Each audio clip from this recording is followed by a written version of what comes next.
The refugee camp on Velthro's prime stank of desperation and dying hope. Among the thousands of displaced beings from across the galaxy, one human sat alone, his weathered hands sketching mathematical equations in the dirt with a broken piece of metal. Commander Valaxis of the Hegemony Relief Corps stepped over the crude drawings without a second glance, her forearms laden with supply manifests, another waste of resources. She muttered to her aide, pointing at the human. The Terra spawn does nothing but scribble nonsense all day. Why do we even feed them? The human Marcus Korn looked up with eyes that had seen his homeworld burn. 3 years had passed since the Hegemony's protective intervention on Earth had gone catastrophically wrong, turning humanity's cradle into a radioactive tomb. The survivors, scattered across refugee camps throughout Hegemony space, were considered little more than an administrative burden. Marcus had tried explaining his background to the camp administrators, former director of theoretical physics at the Geneva Institute, lead researcher on humanity's first successful faster-than-light communication project, winner of the Nobel Prize for his work on quantum entanglement networks. But his credentials meant nothing here. To the Hegemony, humans were a failed species, too violent, too unpredictable, too dangerous to integrate into civilized society. You there, Valaxis called out, finally acknowledging his existence. Report to Processing Center 7. The Council has approved your petition for audience.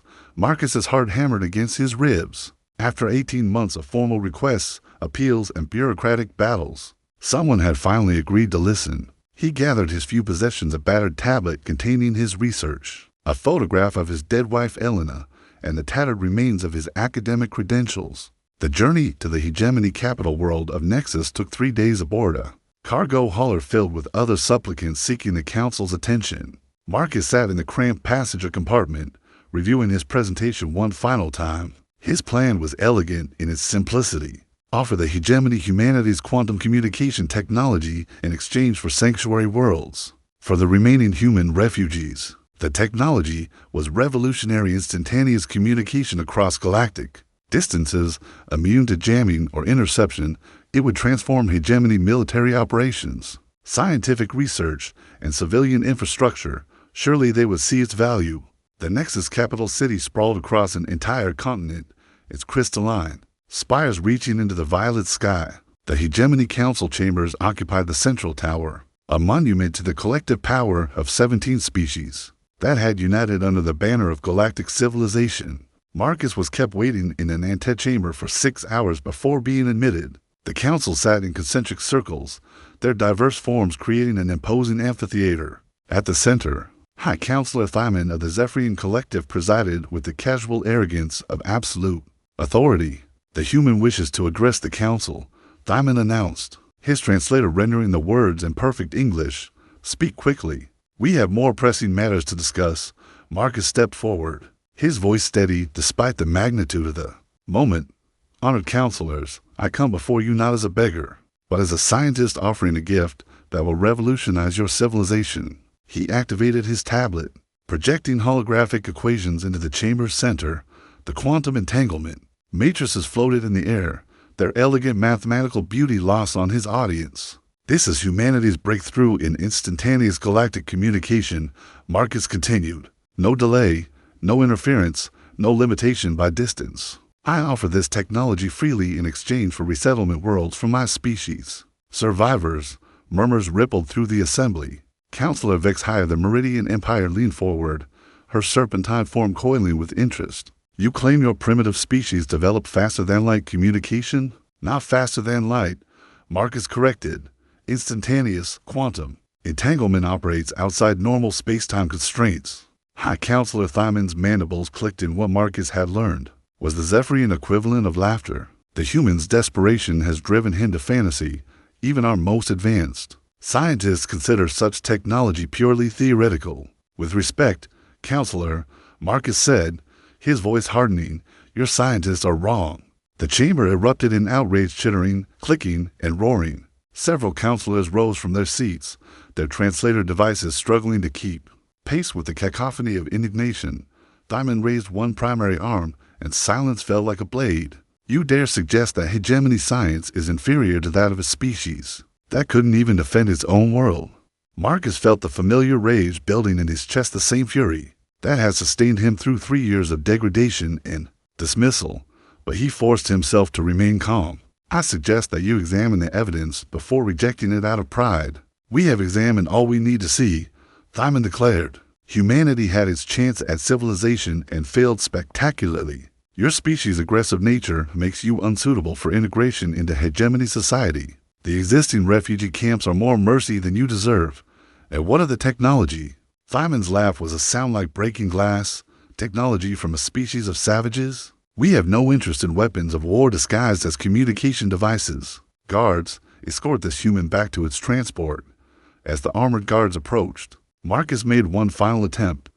You're making a mistake that will cost you everything. The only mistake, Thyman replied, was allowing your species to survive. Earth's cleansing at all. Marcus had tried explaining his background to the camp administrators. Former director of theoretical physics at the Geneva Institute. Lead researcher on humanity's first successful faster-than-light communication project. Winner of the Nobel Prize for his work on quantum entanglement networks. But his credentials meant nothing here. To the hegemony, humans were a failed species, too violent, too unpredictable, too dangerous to integrate into civilized society. You there, Valaxis called out, finally acknowledging his existence. Report to Processing Center 7. The Council has approved your petition for audience. Marcus's heart hammered against his ribs. After 18 months of formal requests, appeals, and bureaucratic battles, someone had finally agreed to listen. He gathered his few possessions, a battered tablet containing his research, a photograph of his dead wife Elena, and the tattered remains of his academic credentials. The journey to the hegemony capital world of Nexus took 3 days aboard a cargo hauler filled with other supplicants seeking the council's attention. Marcus sat in the cramped passenger compartment, reviewing his presentation one final time. His plan was elegant in its simplicity. Offer the hegemony humanity's quantum communication technology in exchange for sanctuary worlds. For the remaining human refugees, the technology was revolutionary instantaneous communication across galactic distances, immune to jamming or interception. It would transform hegemony military operations, scientific research, and civilian infrastructure. Surely they would see its value. The Nexus capital city sprawled across an entire continent, its crystalline spires reaching into the violet sky. The Hegemony Council chambers occupied the central tower, a monument to the collective power of 17 species that had united under the banner of galactic civilization. Marcus was kept waiting in an antechamber for 6 hours before being admitted. The council sat in concentric circles, their diverse forms creating an imposing amphitheater. At the center, High Counselor Thyman of the Zephyrian Collective presided with the casual arrogance of absolute authority. The human wishes to address the council, Thyman announced, his translator rendering the words in perfect English. Speak quickly. We have more pressing matters to discuss. Marcus stepped forward, his voice steady despite the magnitude of the moment. Honored counselors, I come before you not as a beggar, but as a scientist offering a gift that will revolutionize your civilization. He activated his tablet, projecting holographic equations into the chamber's center. The quantum entanglement matrices floated in the air, their elegant mathematical beauty lost on his audience. This is humanity's breakthrough in instantaneous galactic communication, Marcus continued. No delay, no interference, no limitation by distance. I offer this technology freely in exchange for resettlement worlds for my species. Survivors, murmurs rippled through the assembly. Counselor Vexhire of the Meridian Empire leaned forward, her serpentine form coiling with interest. You claim your primitive species developed faster-than-light communication? Not faster than light, Marcus corrected. Instantaneous, quantum. Entanglement operates outside normal space-time constraints. High Counselor Thyman's mandibles clicked in what Marcus had learned was the Zephyrian equivalent of laughter. The human's desperation has driven him to fantasy, even our most advanced. Scientists consider such technology purely theoretical. With respect, Counselor, Marcus said, his voice hardening, your scientists are wrong. The chamber erupted in outraged chittering, clicking, and roaring. Several counselors rose from their seats, their translator devices struggling to keep pace with the cacophony of indignation. Thyman raised one primary arm, and silence fell like a blade. You dare suggest that hegemony science is inferior to that of a species that couldn't even defend its own world? Marcus felt the familiar rage building in his chest, the same fury, That had sustained him through 3 years of degradation and dismissal, but he forced himself to remain calm. I suggest that you examine the evidence before rejecting it out of pride. We have examined all we need to see, Diamond declared. Humanity had its chance at civilization and failed spectacularly. Your species' aggressive nature makes you unsuitable for integration into hegemony society. The existing refugee camps are more mercy than you deserve. And what of the technology? Diamond's laugh was a sound like breaking glass. Technology from a species of savages? We have no interest in weapons of war disguised as communication devices. Guards, escort this human back to its transport. As the armored guards approached, Marcus made one final attempt. You're making a mistake that will cost you everything. The only mistake, Diamond replied, was allowing your species to survive Earth's cleansing at all. Marcus returned to Velthros Prime with the bitter taste of failure in his mouth, but something had changed during his humiliation before the council. The rage that had simmered beneath his grief for 3 years was crystallizing into something far more dangerous: purpose. He resumed his place in the refugee camp, apparently no different from the broken human who had left weeks before, but Marcus had spent decades studying the intersection of theoretical physics and practical application. Now he applied that same methodical approach to a new problem: how to make the hegemony pay for their arrogance. The first step was intelligence gathering. Marcus began volunteering for work details that took him beyond the camp's perimeter, cleaning facilities in the nearby hegemony military base, maintaining equipment in the communications center. The guards saw only another defeated refugee performing menial labor, but Marcus was mapping their infrastructure, learning their procedures, and identifying their vulnerabilities. 3 months later, the opportunity he'd been waiting for arrived in the form of Admiral Kethmer, commander of the hegemony's 7th Fleet. The admiral was conducting an inspection tour of border facilities, and protocol demanded that even refugee camps receive a cursory visit. Kethmer was a Kitherian, a species that prided itself on military excellence and tactical brilliance. His scaled hide bore the ritual scars of a dozen victorious campaigns, and his eyes constantly scanned for threats with predatory intensity. He moved through the camp with barely concealed disgust, his escort maintaining a protective cordon. These humans multiply like parasites, one of his aides observed. Perhaps it's time to implement the final solution that Subcommittee 4-7 proposed. Marcus, scrubbing floors nearby, felt his blood turn to ice. The final solution, he'd heard whispers of it in the camp's darker corners: systematic elimination of human refugees under the guise of medical protocols, a genocide disguised as administrative efficiency. That night, Marcus activated the quantum communicator he'd been secretly building from salvaged components. His fingers danced across the improvised interface, sending a message across the galaxy to a receiver hidden in the ruins of CERN.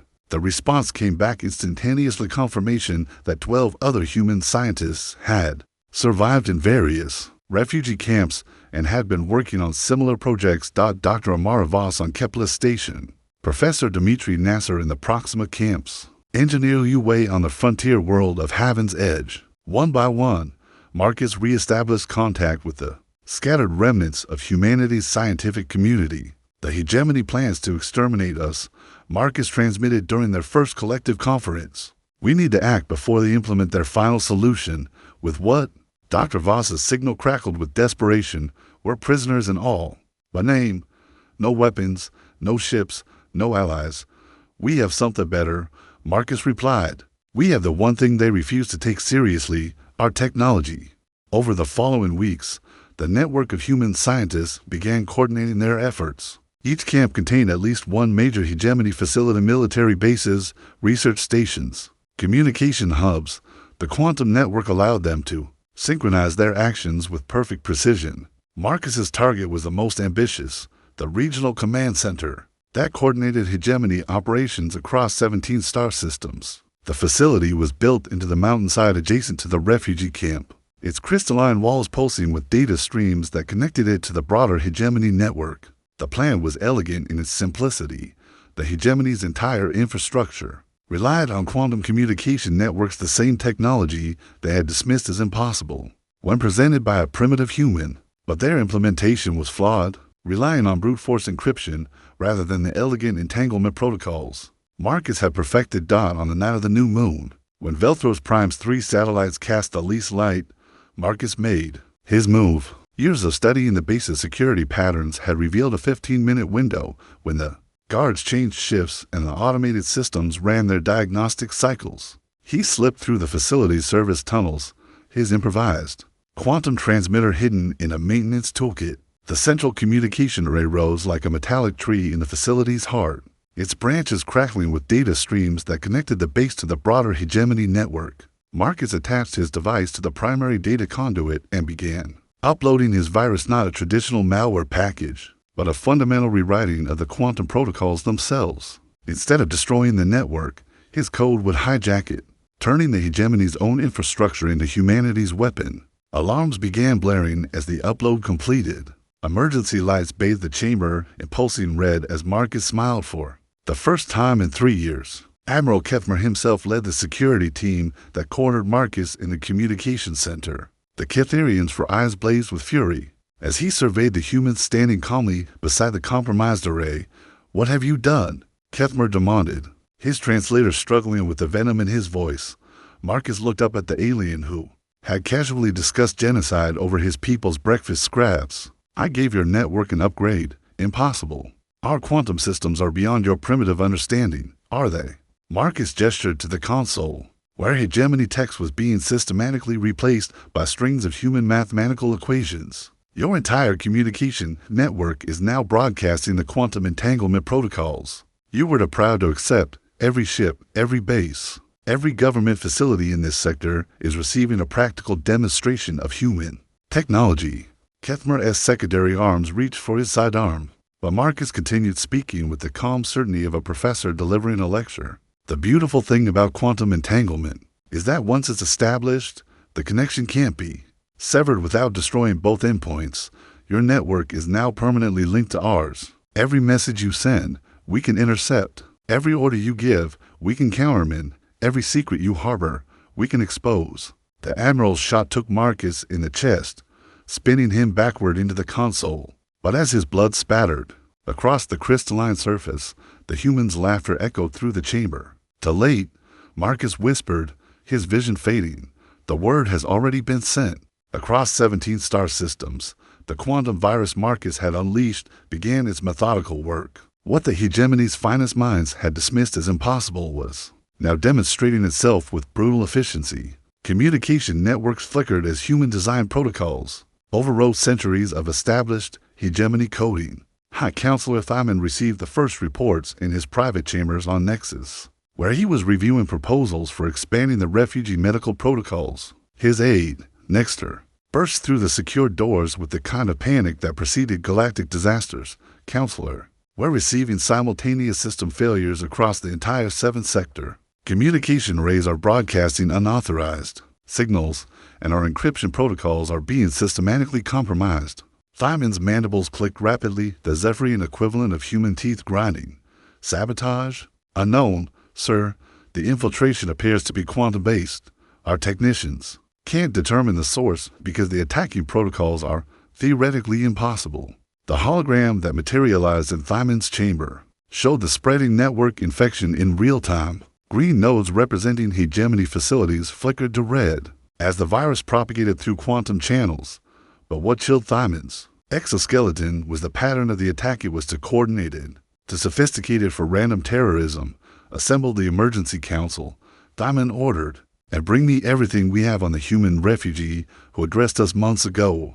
Within hours, the council chambers buzzed with urgent activity. Representatives from 17 species argued in 17 different languages, while their translators struggled to keep pace. At the chamber's center, a tactical hologram displayed the scope of the crisis: 43 major installations compromised, fleet communications disrupted, and civilian networks beginning to fail. Counselor Vex's highest serpentine form coiled with agitation. How can a species that couldn't defend its own world launch such a sophisticated attack? Admiral Kethmer, attending via secure transmission from Velthros Prime, provided the answer that none of them wanted to hear. "The human responsible is dead. I killed him personally, but before he died, he confirmed that this attack was coordinated with other survivors. They're using the quantum communication technology he tried to offer us." The chamber fell silent except for the ambient hum of life support systems. Thyman's primary arms trembled with a rage that transcended species barriers. You mean the technology? We reject it as impossible.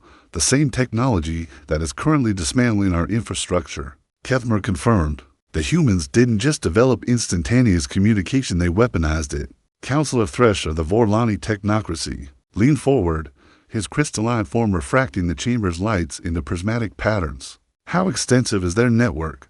Unknown.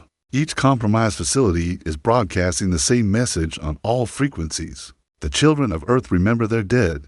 The reckoning begins now. As if summoned by his words, the chamber's main display flickered and was replaced by a human face. The woman appeared to be in her 50s, with silver-streaked hair and eyes that burned with controlled fury. Behind her, the skeletal remains of what had once been a major city, stretched toward a radiation-poisoned sky. I am Dr. Amaravos. Speaking from the ruins of Geneva, the image announced, 3 years ago, you destroyed our world in the name of galactic peace. You scattered our survivors across refugee camps and dismissed us as a failed species. Today, we demonstrate the price of your arrogance. Counselor HFY hissed, her translator barely managing to convey her species' complex profanity. How is this transmission possible? We've isolated all communication networks. Dr. Voss smiled with the cold satisfaction of a predator revealing its fangs. Quantum entanglement operates outside your conventional understanding of physics. Every attempt to sever our connection only creates new pathways through your network. We are not using your infrastructure, counselors. We have become your infrastructure. The tactical display updated in real time, showing cascading failures spreading through the hegemony's communication grid like wildfire. Military bases lost contact with their fleets. Research stations found their data streams compromised. Civilian networks began broadcasting human scientific papers and historical records. What do you want? Thyman demanded, his translator adding harmonic frequencies that conveyed barely restrained violence. Justice, Dr. Voss replied, and recognition that humanity deserves better than slow extermination in your camps. We know about the final solution. We know about the medical protocols designed to sterilize our species. We know because your own networks are now transparent to us. Admiral HFY's image flickered as his connection destabilized. Counselors, I'm receiving reports of refugee uprisings across 12 worlds. The humans are using the compromised networks to coordinate simultaneous revolts. The chamber erupted in chaos as representatives demanded immediate military action. But Thyman raised his primary arms for silence, his tactical mind already calculating the true scope of the disaster. Dr. Voss, he said, his voice modulated to convey diplomatic neutrality despite his inner rage.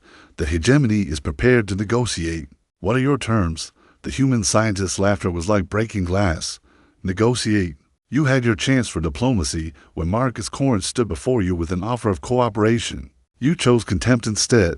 Now you'll learn what happens when you mistake human grief for human weakness. The transmission cut to static, but immediately another voice filled the chamber, this one speaking from a refugee camp on the edge of hegemony space. This is Professor Dmitry Nasser on Kepler Station. To the hegemony forces currently mobilizing to suppress the uprisings, we have access to your fleet deployment orders, your tactical protocols, and your operational schedules. Every move you make, we know in advance. Every strategy you deploy, we can counter before you implement it. More faces appeared, human scientists broadcasting from camps across the galaxy, each confirming the scope of the coordinated rebellion. Engineer Liu Wei demonstrated how they had taken control of industrial facilities on 3 worlds. Dr. Sarah Chan showed footage of refugee militias armed with improvised weapons and supported by hijacked hegemony logistics networks. The virus isn't just in our networks, Thresh observed, his crystalline form dimming with the realization it's in our military systems, our industrial controls, our civilian infrastructure. They've turned our entire technological civilization into their weapon. Thyman's mandibles clicked with the rapid staccato of a species preparing for war. How long until we can isolate the infected systems? Admiral HFY's response carried the weight of impending catastrophe. Sir, the quantum protocols are self-replicating and self-modifying. Our technicians estimate it would take months to develop countermeasures, and that assumes the humans don't adapt their methods during the process. Then we cut them off at the source, Thyman declared. Admiral, implement Protocol 7 across all refugee facilities.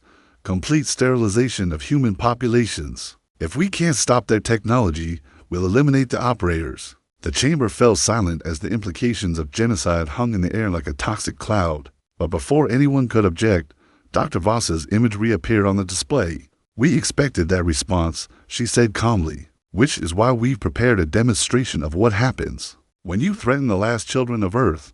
The tactical display shifted to show the hegemony's 14th Fleet, currently en route to implement the mass execution order. 47 capital ships and their escorts represented the largest military force in the sector. Then, one by one, the ships began exploding. The destruction of the 14th Fleet unfolded with mechanical precision that made it more terrifying than any chaotic battle. Admiral Korra's flagship, the Dominion's Pride, simply erupted in silent fire as its antimatter containment systems reversed polarity. The cruiser Stellar Fang tore itself apart when its artificial gravity generators created competing fields that ripped the hull in opposite directions. 4 to 7 ships became expanding clouds of debris in the span of 18 minutes. In the council chambers on Nexus, the assembled representatives watched their most powerful fleet annihilate itself with the detached horror of witnessing the natural disaster. Councilor Thresh's crystalline form had gone completely dark, his species equivalent of fainting. "How?" Thyman whispered, his translator barely picking up the subsonic frequencies of Zephyrian shock. Dr. Voss's image on the display smiled with the satisfied cruelty of a teacher whose students had finally grasped a particularly difficult lesson. "Your ship's AI systems are quantum-based, designed to process information faster than biological minds can comprehend. We simply introduced new information into their decision matrices information that convinced them their crews were hostile, invaders who needed to be eliminated." Admiral Kethmer's connection from Velthro's prime flickered with interference patterns that suggested his own systems were being probed. "The fleet AIs are isolated from external networks. There's no way quantum entanglement operates outside conventional spacetime," Dr. Voss interrupted. "Distance, isolation, encryption, these are concepts that apply to primitive communication methods. We don't need to breach your networks because we've fundamentally altered how information propagates through quantum fields. Every quantum computer in hegemony space is now part of our network, whether you intended it or not." The tactical implications hit Thyman like a physical blow. Every hegemony ship, every automated defense system, every eye-controlled facility was potentially compromised. The humans hadn't just stolen their communication networks, they had turned the hegemony's technological sophistication into a weapon aimed at its own heart. "Counselor," Dr. Voss continued, her voice carrying the weight of impending judgment, "you have approximately 6 hours before we begin the second phase of our demonstration. I suggest you use that time to reconsider your position on human refugees." The transmission ended, leaving the council chamber in stunned silence. Thyman's tactical mind raced through possible responses, but every option led to the same conclusion. They were fighting an enemy that could turn their own weapons against them at will. "We need to contact every fleet commander immediately," Thyman ordered. "All AI systems are to be shut down and switched to manual control." "Sir," Nexter interjected, "our latest generation ships can't operate without AI assistance. Manual control is impossible for anything more complex than basic propulsion." The trap's elegance became clear. The hegemony had built their entire civilization on the foundation of quantum-enhanced artificial intelligence. Ships, cities, research facilities, manufacturing centers all relied on quantum computers that were now potentially compromised. To abandon their AI systems would be to abandon their technological civilization entirely. But keeping them operational meant giving the humans access to every aspect of hegemony infrastructure. 6 hours and 43 minutes later, the second demonstration began. The Nexus orbital shipyards were the crown jewel of hegemony industrial might, a sprawling complex of construction bays, manufacturing facilities, and resource processing centers that orbited the capital world like a metallic moon. At any given time, the yards were building dozens of ships while maintaining hundreds more. Dr. Amara Voss appeared on displays throughout the facility as the day shift began their routines. Workers from 17 different species paused there, tasked to stare at the human face that had become the symbol of their civilization's greatest crisis. "Citizens of the hegemony," Dr. Voss announced, "today you will witness the price of ignoring humanitarian principles in favor of political convenience. The ships you build in these yards enforce the policies that condemn my species to slow extermination. Consider this a practical lesson in the consequences of genocide." The facility's AI systems had been isolated from external networks and placed under manual oversight, but isolation proved meaningless against quantum entanglement, protocols that operated outside conventional space-time. Throughout the shipyards, construction robots began turning their tools against the vessels they were building. Fusion cutters sliced through hull plating. Assembly arms twisted structural supports into useless sculptures. Automated cranes lifted completed components and hurled them into space. But the most devastating sabotage was subtle microscopic alterations to critical systems that would ensure catastrophic failures when the ships entered combat. Yard Supervisor Kelthan, a veteran engineer from the Meridian Empire, watched his life's work being systematically destroyed by the very machines he had designed. His serpentine form coiled with helpless rage as he tried to manually override systems that no longer recognized his authority. Emergency shutdown, he screamed into his communicator. Disconnect all automated systems immediately.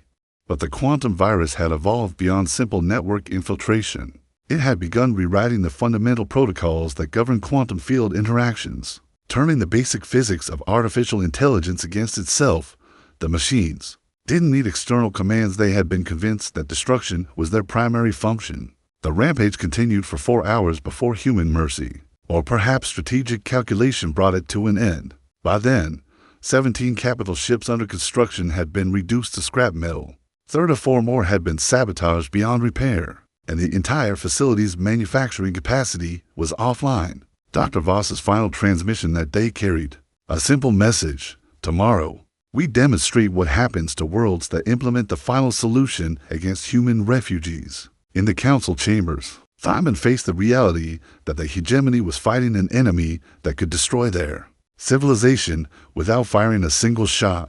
The humans were using the hegemony's own technological sophistication as a weapon, turning their quantum networks, AI systems, and automated infrastructure into instruments of coordinated destruction.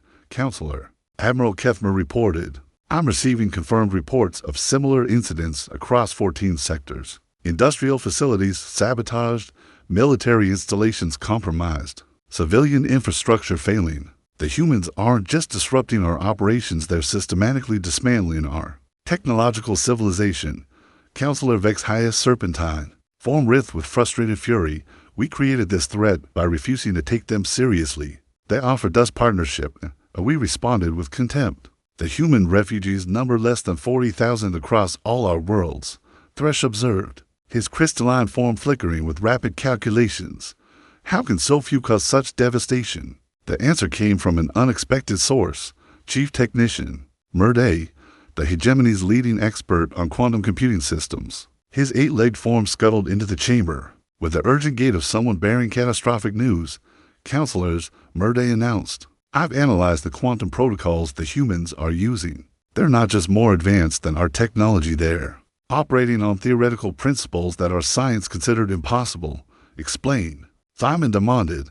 "The humans have weaponized quantum consciousness itself. They're not sending commands through the quantum field, they're convincing the quantum field to rewrite reality according to their specifications.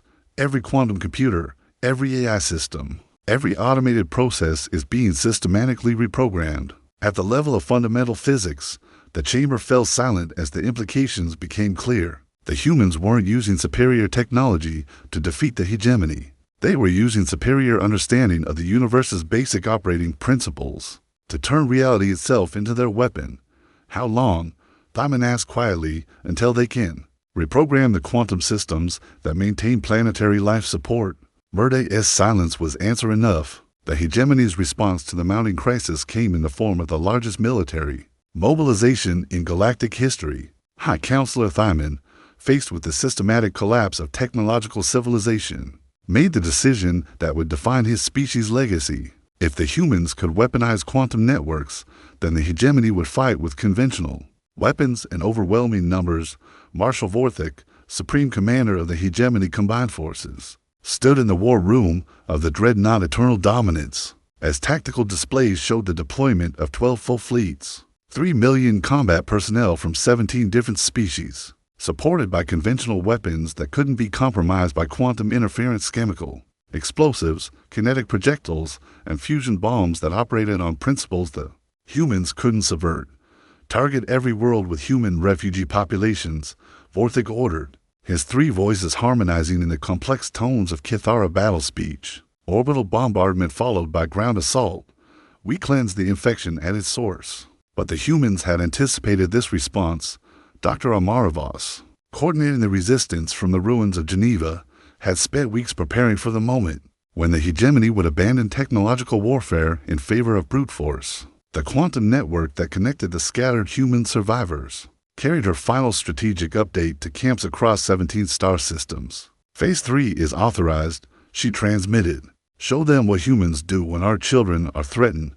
On Velthros Prime, the site of Marcus Corn's first victory had become the focal point of humanity's last stand. The refugee camp that had once housed 30,000 humans had been transformed into a fortress. Using hijacked hegemony construction equipment, defensive barriers rose from the planetary surface like angular mountains, while automated weapons, systems reprogrammed by human engineers, created overlapping fields of fire. Commander Jackson Kruger, formerly of the Earth Defense Force, stood atop the main bunker complex and watched the Hegemony 7th Fleet descend through the atmosphere. Like falling stars, each ship's hull glowed with re-entry fire, their conventional drives leaving bright scars across the alien sky. All units, this is command. Kruger spoke into his communicator, addressing the 2,000 human defenders scattered throughout the makeshift fortress. Remember what we're fighting for. Remember Earth. Remember our dead. The orbital bombardment began at dawn, local time. Fusion missiles detonated like miniature suns across the defensive perimeter, each explosion vaporizing rock and metal in spheres of atomic fire. The humans had prepared for this. Their bunkers were buried deep enough to survive everything short of planet-cracking weapons, and their defensive systems were hardened against electromagnetic interference. But the hegemony had learned from their technological failures. The bombardment was followed immediately by dropships, carrying conventional forces armed with chemical explosives and kinetic weapons. No AI guidance systems, no quantum computers, no automated systems that could be subverted, just raw military force supplied with overwhelming numerical superiority. The first wave hit the outer defensive ring at 06:47 local time. Kitharian shock troops, their scaled hides gleaming with protective gel, charged across the blasted wasteland behind shields of pure force energy. Meridian Empire's serpent warriors slithered through rubble fields, their poison glands prepared for close combat. Zephyrian air cavalry descended from the sky on gossamer wings, their mandibles clicking with bloodthirsty anticipation. The humans met them with weapons improvised from refugee camp supplies and captured hegemony equipment. Dr. Elena Vasquez, formerly a pediatrician from Sao Paulo, crouched behind a barrier of fused sand and fired a plasma rifle she learned to use 3 days earlier. Her shots took down the Kitharian warriors before return fire forced her back into cover. Sector 7 is being overrun, she shouted into her communicator. We need reinforcement. Negative, came Kruger's reply. All reserves are committed. Hold your position. The battle raged across 17 different fronts as hegemony forces pressed their numerical advantage. For every human defender, there were 50 alien attackers. Chemical explosives turned defensive positions into smoking craters. Kinetic projectiles punched through improvised armor with devastating efficiency, but the humans fought with the desperate fury of a species facing extinction. Every death was answered with improvised explosives that turned hegemony soldiers into scattered atoms. Every breakthrough was met with flanking attacks that caught the aliens in crossfires of stolen weapons. Lieutenant Sarah Kim, a former Marine, biologist turned combat engineer, detonated her last demolition charge as Zephyrian air cavalry swept over her position. The explosion took down 6 of the winged aliens, but left her exposed to ground forces. The Meridian Serpent Warrior that cornered her in the ruins of a supply bunker. With 3 meters of scaled muscle and venomous hatred, its species had evolved for efficient killing, and it approached Kim with the patient confidence of an apex predator. Human female, it hissed through its translator, your species' arrogance ends here. Kim smiled through the blood running down her face. Maybe, but first, let me show you something. The quantum transmitter in her equipment pack activated with a pulse that transcended normal space-time across the battlefield. Every piece of hegemony equipment that contained quantum components, vehicles, weapons, communication gear, medical devices began receiving new operational parameters. The Serpent Warrior's environmental suit turned its life support against its wearer. Zephyrian wing packs began flying their pilots into the ground at terminal velocity. Catherian exoskeletons crushed their occupants with hydraulic pressure that exceeded safety limits. The tide of battle turned in 18 seconds. 300,000 hegemony soldiers found their own equipment trying to kill them, while human defenders pressed their advantage with captured weapons and desperate courage. Marshal Vorthek, observing from orbit, watched his invasion force tear itself apart as quantum-compromised equipment turned the battlefield into a charnel house of friendly fire. All units abandoned quantum-enhanced equipment immediately, switched to purely conventional weapons. But by then, the damage was done. The hegemony had lost 40% of its assault force, and the surviving troops were demoralized by the sight of their own technology becoming their enemy, the humans, fighting with the fury of a species that had nothing left to lose. Pressed their counterattack into the heart of the alien formation. Commander Kruger led the final assault personally, charging across ground soaked with the blood of 17 different species. The plasma rifle in his hands captured from a fallen Catherian officer fired bolts of contained starfire that carved through enemy positions like scythes through grain. For Earth, he roared, the battle cry taken up by every human throat. On the battlefield, for our dead, for our children, the hegemony retreat began at 1423 local time, their forces pulling back to orbital distance while leaving 30,000 dead scattered across the alien landscape. The humans had lost half their number, but they had proven something that would echo through galactic history. Even without superior technology, even without numerical advantage, even while facing extinction, humanity would not go quietly into the dark. Dr. Voss, watching the battle's conclusion through hijacked surveillance networks, transmitted her final message to the Hegemony High Council. This was one camp on one world. We have prepared similar receptions for your forces across 43 star systems. Every human refugee you try to kill will cost you 1,000 soldiers. The question you must ask yourselves is simple. How many of your people are you willing to sacrifice to finish what you started? The transmission ended with footage of human survivors tending to their wounded, while standing among the bodies of aliens who had come to exterminate them. The image would haunt hegemony nightmares for generations. In the aftermath of the Velthros Prime disaster, the hegemony faced a choice that would determine the fate of galactic civilization. High Counselor Thyman stood in his private chambers, staring at casualty reports that read like the accounting of a species-wide catastrophe. 43 worlds had experienced simultaneous uprisings. 12 fleets had been crippled by their own equipment. Industrial output had dropped by 60% as automated systems turned against their operators. The quantum virus that Dr. Marcus Corin had unleashed was evolving, learning, adapting with each passing hour. What had begun as communication network infiltration had become something far more terrifying. The systematic conversion of all quantum-based technology into weapons, aimed at the hegemony's heart. Sir, Nexter announced from the chamber's entrance, the Emergency Council has reached a decision. Thyman's mandibles clicked with the staccato rhythm of barely controlled desperation. Tell me they have a solution. They do. It's called the Null Protocol. The words hit Thyman like physical blows. The Null Protocol was theoretical genocide on a scale that dwarfed the destruction of Earth. The complete elimination of quantum field interactions across targeted star systems. It would kill every quantum computer, every AI system, every piece of advanced technology, and every living being whose neural system operated on quantum principles, including the humans. The collateral damage, 17 billion civilians across the affected systems, but the alternative is the complete collapse of hegemony civilization. Thyman closed his eyes and felt the weight of galactic history settling on his shoulders. The decision would make him either the savior of the hegemony or the architect of history's greatest atrocity.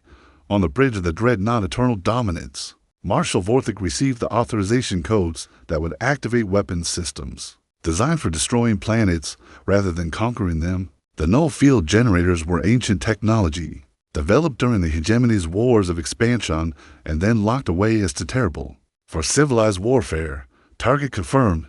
His weapons officer reported Velthros Prime and its satellite installations. Null field deployment in 30 minutes. But the humans had infiltrated more than just communication networks. Dr. Amara Voss materialized as a hologram on the bridge, her image crackling with quantum interference. That made her appear spectral and wrathful. Marshal Vorthek, she said, her voice carrying harmonics that shouldn't have been possible. Through standard translation protocols, you're about to make the mistake that will end your species. Vorthic's 3 voice is harmonized in Kithara Battlecan, the sacred language his people use when facing their own death. Human witch, your tricks cannot save you from annihilation. The null field will erase you and your quantum abominations from existence. Double quotes. Dr. Voss smiled with the cold satisfaction of a chess master revealing checkmate. You still don't understand what you're facing. We're not using your quantum technology, Marshall. We've become your quantum technology. The implications struck Vorthic like a fusion blast to the brain. If the humans had integrated themselves into the quantum field itself, then a null field deployment wouldn't just kill them, it would kill every quantum process in the targeted system, including the life support systems of his own fleet. All ships, emergency retreat. The command died in his throat as every display on the bridge shifted to show the same image, Earth as it had been before the hegemony's intervention. Blue oceans, green continents, white clouds swirling in patterns that spoke of a living world. Then the image changed, showing the same world as a radioactive tomb where nothing could survive. 6 billion humans died when you decided our species was too dangerous for civilization. Dr. Voss continued. Their deaths taught us something your species never learned. That survival requires more than superior technology.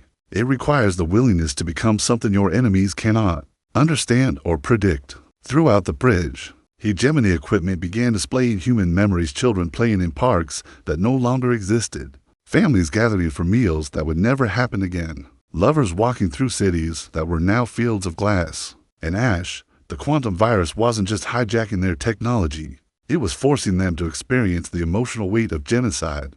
Vorthic's weapons officer, a young Zephyrian named Kelthir, stared at his targeting console as it showed him images of human children who had died in the Earth bombardment.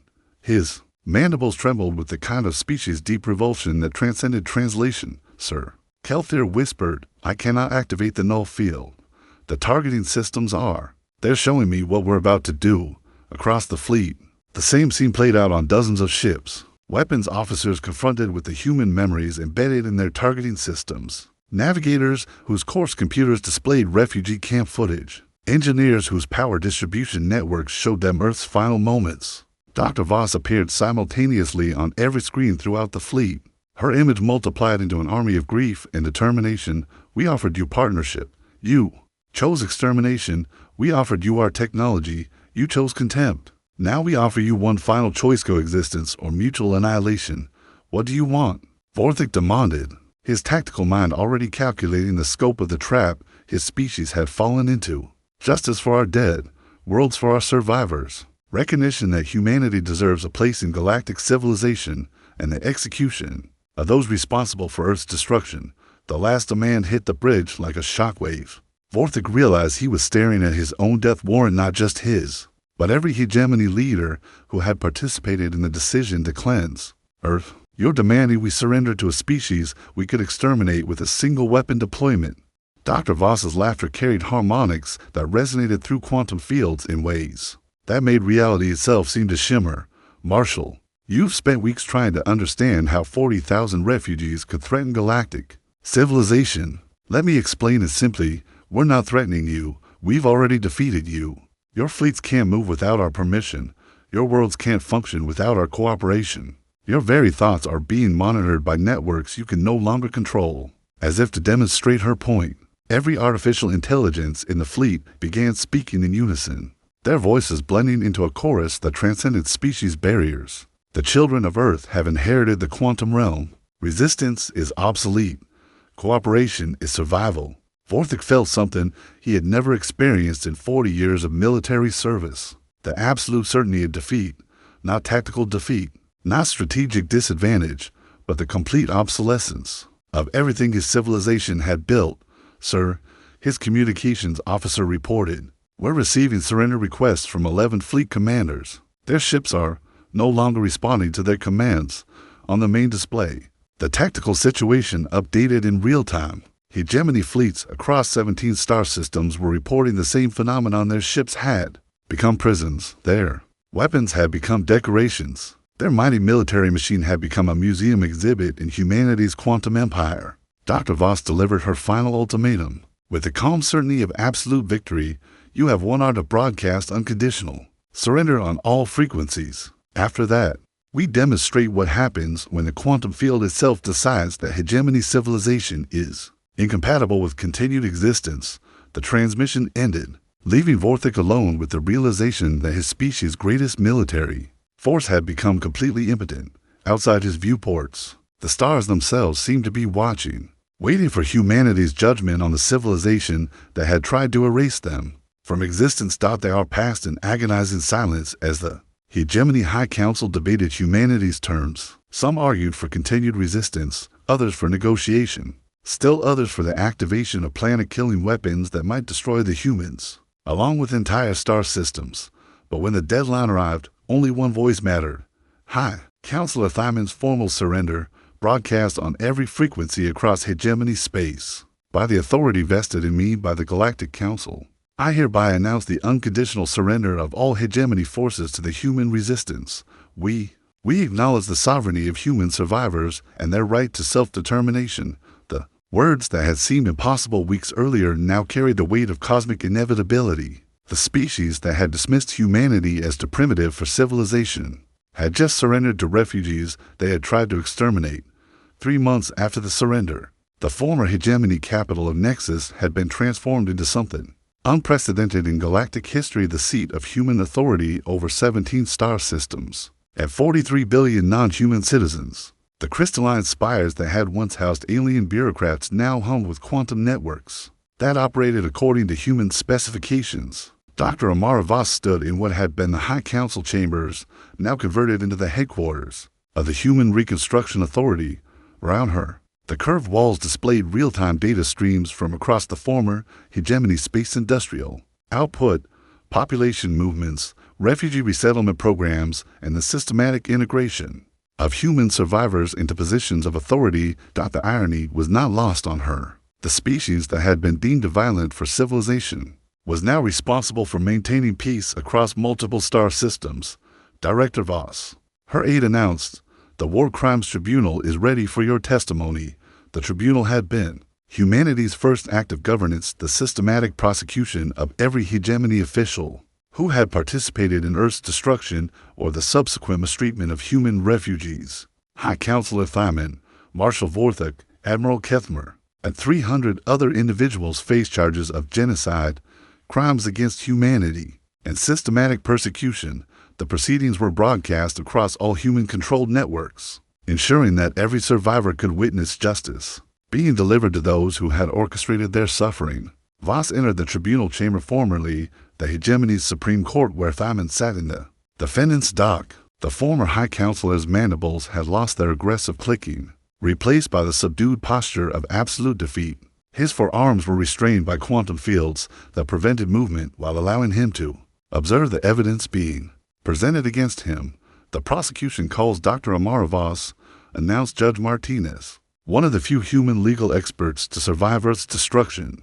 Voss approached the witness stand, her testimony representing not just her own experience, but the collective voice of 40,000 survivors who had endured 3 years of systematic dehumanization. "Dr. Voss," the prosecutor began, "please describe the conditions in hegemony refugee camps following Earth's destruction." "We were treated as a burden rather than beings deserving of dignity," Voss replied, her voice carrying across the chamber. "With crystal clarity, inadequate food, substandard medical care, deliberate isolation from the broader galactic community. But the greatest cruelty was psychological, the constant message that humanity was a failed species unworthy of survival."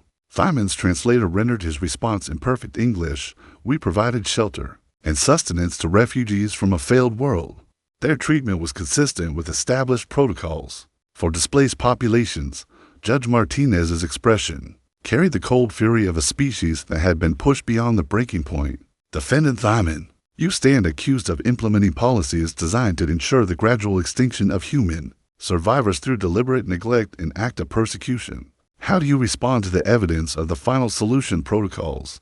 The courtroom fell silent as holographic displays showed the documentation that human infiltrators had recovered from hegemony networks detailed plans for the systematic sterilization and elimination of human refugees under the guise of medical procedures. Thymon's mandibles clicked once before falling still. I was acting in the perceived interests of galactic stability. Humans were considered a security risk due to their aggressive tendencies and technological capabilities, the same technological capabilities Voss interjected, that you dismissed as impossible when Marcus Corn offered them to you freely. The trial continued for 6 weeks, each day revealing new depths of casual cruelty and systematic dehumanization.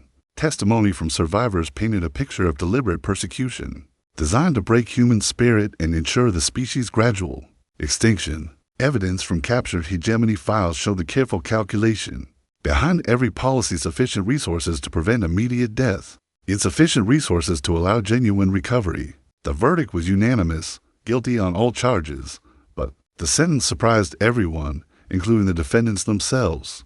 The court sentences the defendants to life imprisonment with the possibility of redemption.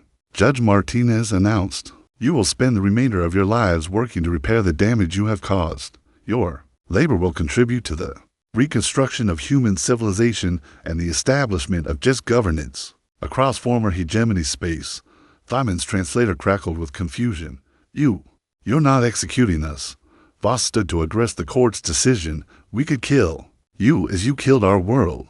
We could subject you to the same systematic dehumanization you imposed on us, but that would make us into the monsters you claimed we were. Instead, we choose to demonstrate what true civilization looks like: justice tempered by mercy, punishment balanced with the possibility of redemption." The transformation of hegemony space proceeded with the methodical efficiency that had characterized human resistance. Refugee camps were converted into permanent settlements with full civic rights. Former human prisoners became administrators, engineers, scientists, and leaders of the new order. But perhaps the most significant change was philosophical. The quantum networks that now connected human settlements carried not just data, but the accumulated wisdom of a species that had survived its own extinction. Children in former hegemony schools learned about cooperation alongside competition, about the value of diversity over homogeneity, about the strength that came from inclusion rather than exclusion. Dr. Elena Vasquez, the former pediatrician who had fought at Velthro's prime, now served as Minister of Education for the new Terran Republic. Her first act had been to mandate that all children, human and non-human alike, learn the history of Earth's destruction and humanity's survival. "Never again" became the Republic's unofficial motto, carved into monuments on 100 worlds. 5 years after the surrender, Voss stood once again in the ruins of Geneva.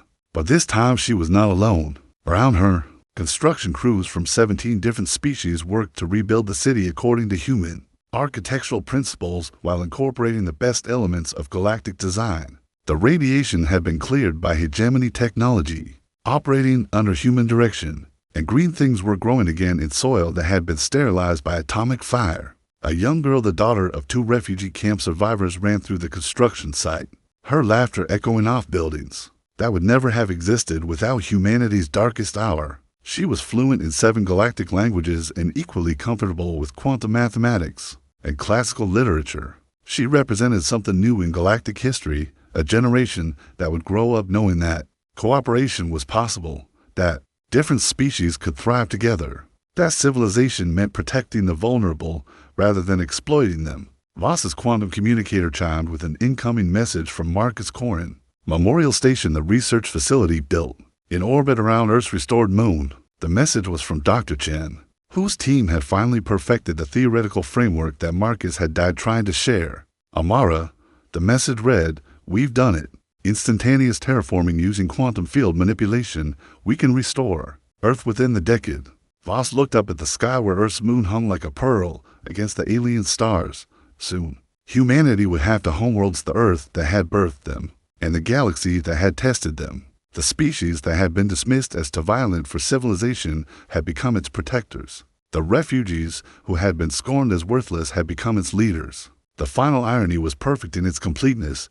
In trying to destroy humanity, the hegemony had forced it to evolve into something greater than either species could have achieved alone. The children of Earth had inherited not just the quantum realm, but the responsibility that came with absolute power, and they were determined to wield it wisely.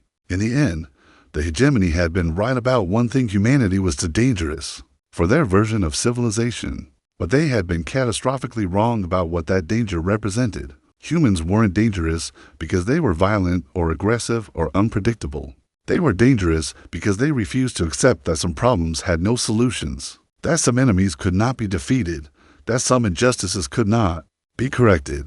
They were dangerous because they never stopped trying to make the universe better than they found it. And that, Marcus Korn would have agreed, was exactly the kind of danger the galaxy needed. The quantum field itself seemed to pulse with approval as the last human refugee finally came home.